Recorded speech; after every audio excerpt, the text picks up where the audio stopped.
तो चलिए आपको सीधे ले चलते हैं दीनबंधु कॉलेज। आप मुख्यमंत्री मनोहर लाल संबोधित कर रहे हैं। मानो और कमी हो जाती है, उस कमी के कारण से तो ऐसे समाज में भी अलग अलग तरह के जो लोग हैं उनमें भी कोई न्यूनता रह जाती है। तो सेवा का हक, पहला हकदार वही होता है जिसके अंदर कोई कमी हो, शारीरिक हो, आर्थिक हो, गरीबी हो, बेरोजगारी हो, शिक्षा की हो, स्वास्थ्य की हो। इन चीजों को सामने रख करके हमें बताया, सिखाया तो हमारे प्रदेश के प्रधानमंत्री नरेंद्र मोदी जी ने, क्योंकि मेरा मोदी जी के साथ बहुत पुराना संबंध है। उनका विचार भी यही है जो हमारा विचार है। वास्तव में तो हम किसी एक यूनिवर्सिटी के विद्यार्थी रहे हैं दोनों। कुछ लोग जानते हैं वो कौन सी यूनिवर्सिटी है, डॉक्टर हेडगेवार यूनिवर्सिटी।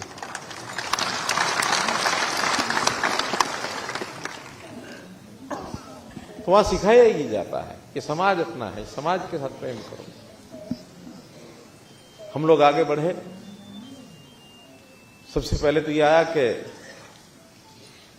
समाज में जो बीमार हो जाते हैं व्यक्ति, उनका आर्थिक स्थिति परिवार की अच्छी नहीं होती है तो कोई ना कोई पैसा खर्च होता है, कोई योजना बनाई जाए। तो प्रधानमंत्री जी ने योजना दे दी, क्या? आयुष्मान भारत। उस आयुष्मान भारत में हर ऐसा गरीब परिवार जो बीपीएल जिसको हम कहते हैं, उसका 5 लाख रुपए का बीमा, घर में कोई बीमार हो जाए उसका खर्च सरकार उठाएगी। उस योजना में हरियाणा के 15 लाख परिवार, 15.5 लाख परिवार आए। हमें लगा कि नहीं, हमारे यहां गरीबी की रेखा की जो लिमिट है वो 1,20,000 की बजाय हमें थोड़ा ऊपर करनी चाहिए। तो हमने उसको 1,80,000 कर दिया और 14 लाख परिवार आ गए, तो हमारे यहां 29 लाख परिवार हो गए। इसके बाद भी डिमांड आई कि थोड़ा पैसा ले लो, 1,80 से ऊपर भी लिमिट बढ़ा दो। हमने हिसाब लगाया कि अभी कुल मिला के एवरेज एक परिवार के ऊपर 3,000 रुपए का खर्च आता है। तो जो बातचीत की, कुछ लोग बैठे थे, भाई 1500 हम भर देते हैं, 1500 आप दे दो, करने का हम ले लो। उन्होंने वो योजना भी खोल दी, 1,80 से लेकर 3 लाख तक की जिसकी इनकम है परिवार की, उसको भी जोड़ा। 38,000 लोग वो भी जुड़ चुके हैं। तो आज 40 लाख ऐसे परिवार हैं जो आयुष्मान भारत चिरायु हरियाणा इसका लाभ उठा रहे हैं। और यही बात राशन कार्डों में भी हुई। हमने 12 लाख 13 लाख का राशन कार्ड भी नए बनाए कि इनको भी लाभ देना चाहिए। और साथ में ये भी तय किया कि इनको सबको क्या 1,80 से रखना, नीचे रखना जरूरी है। तो तब ध्यान में आया कि नहीं, इनका अगर रोजगार, इनके अगर व्यवसाय को बढ़ाया जाए, कुछ लोगों को प्राइवेट नौकरी मिले, किसी को सरकारी मिले, और गरीब आदमियों को पहले लाभ दो। हमने गरीब के परिवार जिसके घर में एक भी नौकरी नहीं है, उसके बच्चों को 5% अंक अतिरिक्त दिए कि पहले इसमें से ले, बाद में फिर दूसरों में से लो। 5% अलग नंबर। अभी जो भर्तियां हो रही है ना सरकारी, इसमें लगभग 60% लोग ऐसे हैं जो 5% अलग नंबर लेकर के आगे बढ़ते हैं, उनका लाभ होता है। ताकि इनको अगर आगे बढ़ाएंगे, प्रश्न खड़ा किया किसी ने, अगर मान लो इस तरीके से कोई आदमी 1,80 से ऊपर पहुंच जाए तो, इनको पहुंच जाए तो ठीक है, राशन कार्ड की क्या जरूरत रहेगी, आयुष्मान की जरूरत क्या, वो अपने आप ही कर लेगा। अगर कोई 20-30-50 हजार रुपये महीना किसी घर में आने लग जाए और वो 5-6 लाख रुपया साल का आ जाए, तो इसको 5-7-10 हजार रुपया राशन कार्ड की जरूरत क्या रहेगी क्या? तो हमारा मकसद कोई पैसे यानी बांट करके या राशन उसके घर में पहुंचा करके खुशी नहीं होती। खुशी ये होती है कि वो गरीबी से कैसे निकले, ऊपर कैसे आ जाए, उस गरीबी रेखा से ऊपर बढ़ाना, ये हमारा उद्देश्य है।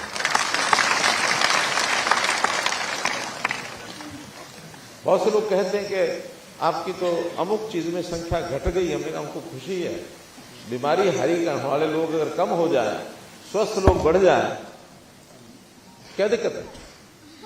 हमने इसके लिए एक नया कार्यक्रम शुरू किया कि लोग बीमारी ना हो, इसके लिए यानी गांवों के अंदर पार्क में व्यायामशाला शुरू कर दी और हर एक जगह योग सहायक तय कर दिया। योग कराओ इनको, आयुर्वेद की चीजें खिलाओ, इनको गाइड करो कि खाने पीने में क्या खाना क्या नहीं खाना, गलत चीज मत खाओ, ठीक खाओ, पीना खाना छोड़ दो। खाना छोड़ दो मतलब पीना छोड़ दो।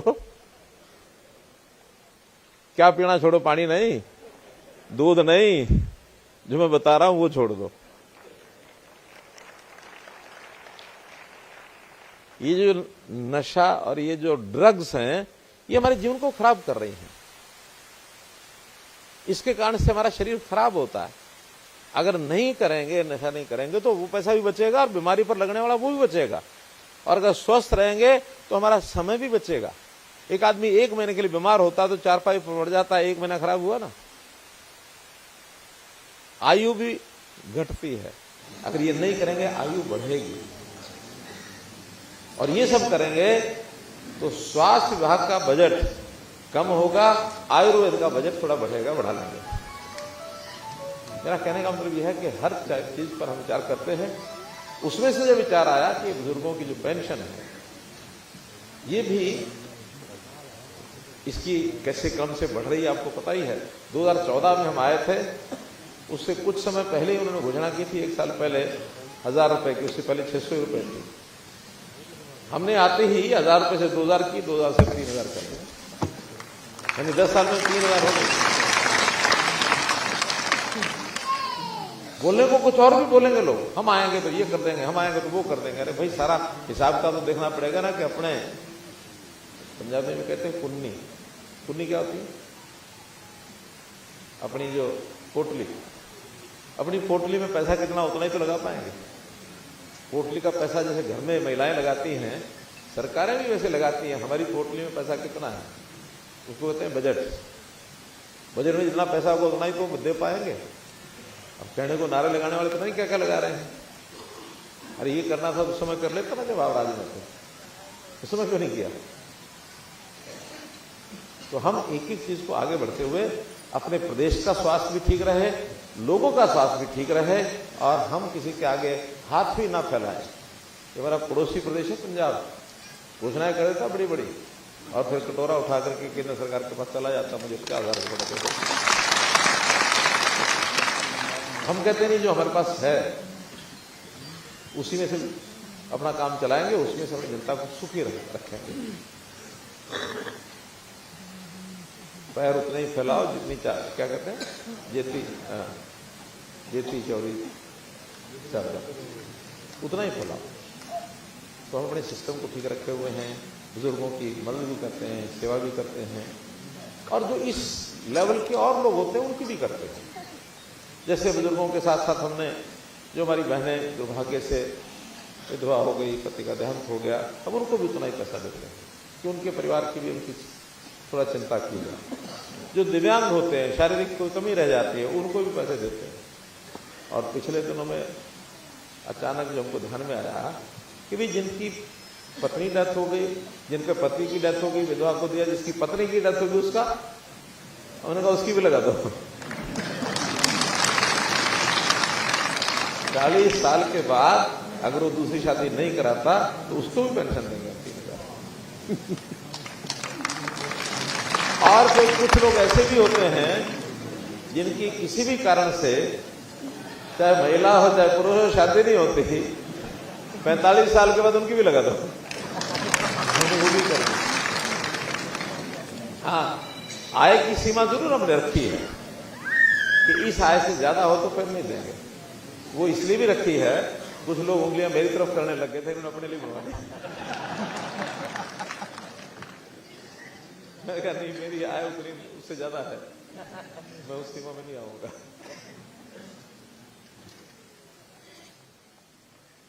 फिर एक बुजुर्गों की पेंशन वैसे तो सालों से मिल रही है, लेकिन कितने धक्के खाने पड़ते थे,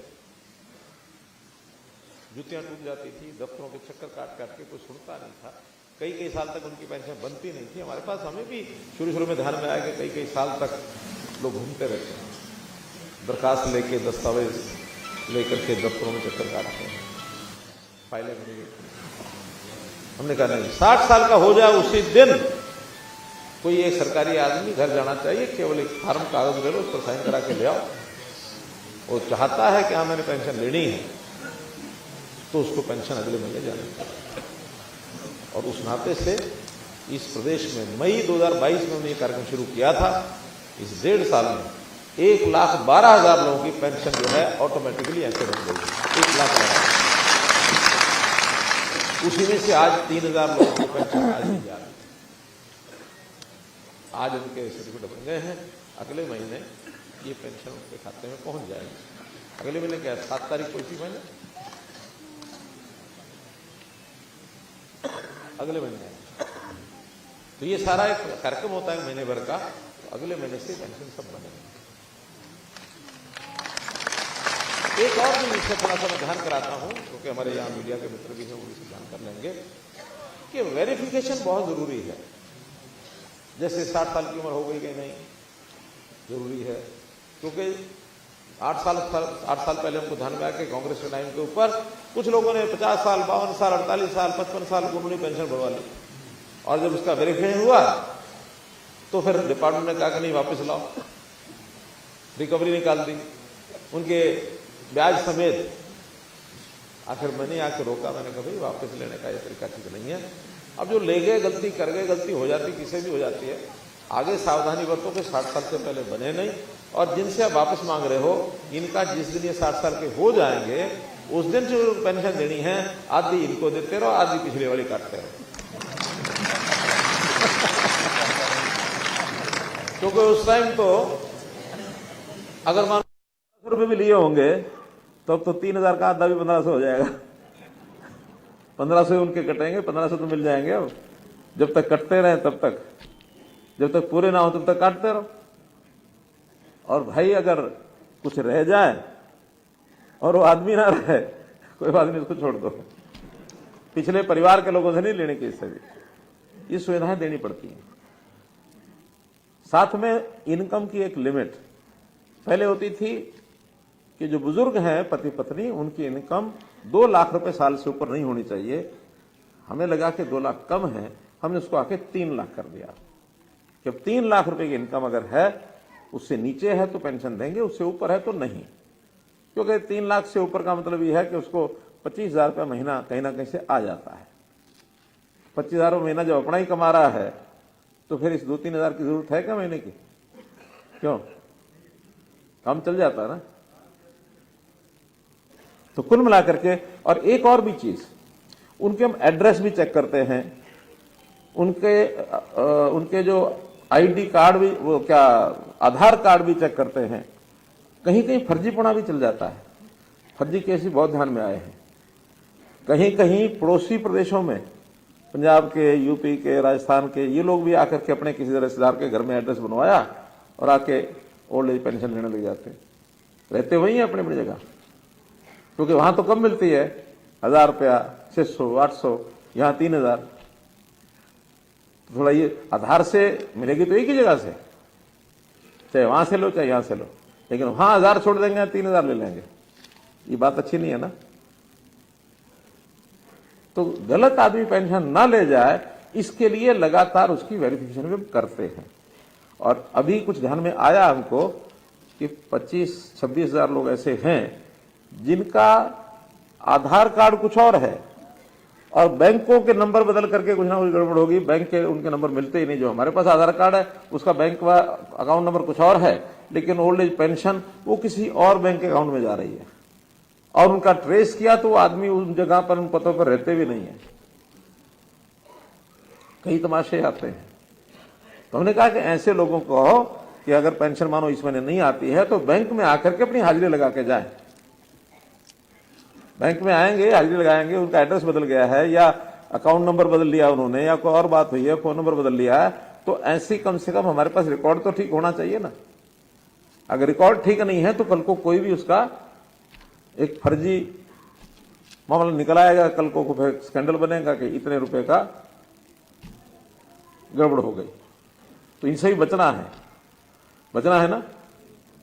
तो ऐसे जिनकी इस महीने मानो किसी कारण से नहीं आती है, 10, 20, 15 हजार होंगे, तो वो जाके बैंक में अपना वेरिफिकेशन करा के आए। वेरिफिकेशन होते ही अगले महीने 2 महीने की आ जाएगी, इस महीने की भी, अगले महीने की भी। ये तो ठीक है। क्यों? पेंशन तो जिसको मिलनी चाहिए और ठीक आदमी होगा उसी को मिलेगी ना। कोई किसी के नाम की ले जाए, ये ठीक है क्या? तो इसलिए ये वेरिफिकेशन, आज टेक्नोलॉजी का जमाना है, बहुत आसानी से लोग जो है, ठीक आदमी जो है उनका भी पता लग जाता है और जो ठीक नहीं है वो भी पकड़े जाते हैं।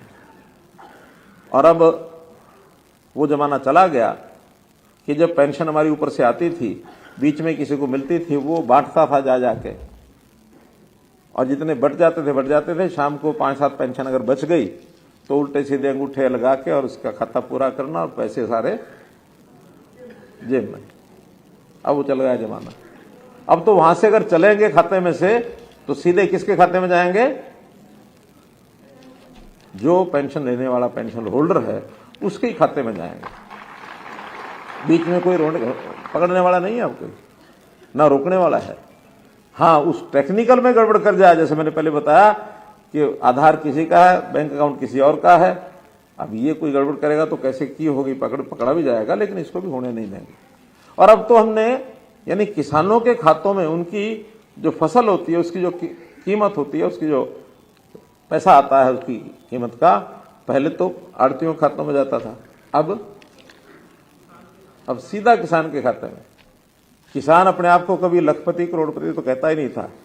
अब कई किसान करोड़पति भी हो गए, लखपति भी सारे हो गए हैं और उल्टा सिस्टम चल पड़ा। पहले किसान दौड़ता था दुकानदार के पास, आड़ती के पास, भाई बेटी की शादी है, कुछ पैसे दे दे। वो कहना क्या करेगा कि कुछ फर्नीचर लाऊंगा, चल फर्नीचर वाला को मैं फोन कर देता हूँ, ले आ। कपड़े लाऊंगा, चल कपड़े वाले से ले आ। हलवाई लाऊंगा, हलवाई से, मेरे आदमी है सब, ले आ जाके। अब पता नहीं कितने पैसे जाते कितने नहीं जाते, वो बड़ा घूमता रहता था। अब जो दुकानदार आड़ती हैं वो किसानों के पास जाते हैं, भाई कि मैं पड़े हूं, पैसे तो जरा दे दे, मुझे जरूरत है। वो ब्याज पर लेके आता है, मतलब है तो व्यवहार, कोई दिक्कत नहीं है, लेना देना तो सबका चलता है, लेकिन सिस्टम तो बदल गया ना।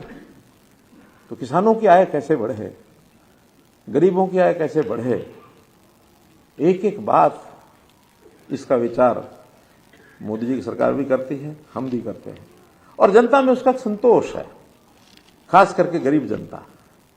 इसी का परिणाम है कि कल सब लोग खुशी खुशी नाच रहे थे।